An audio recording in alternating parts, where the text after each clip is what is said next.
కవిత జైలుకు వెళ్ళొచ్చింది. ప్రస్తుతం తండ్రికి ఆమె ఆప్తురాలు.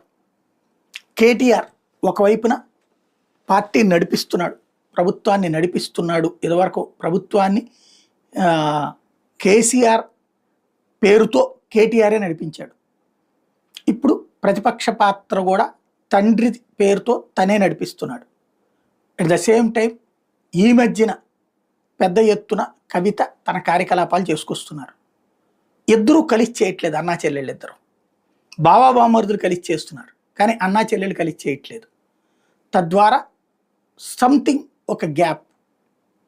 ఇద్దరి మధ్యన స్పర్ధలు ఏం లేవు, కానీ రాజకీయ వారసత్వం, ఆర్థిక వారసత్వం ఇవే కుటుంబాల్లో పెద్ద సమస్య.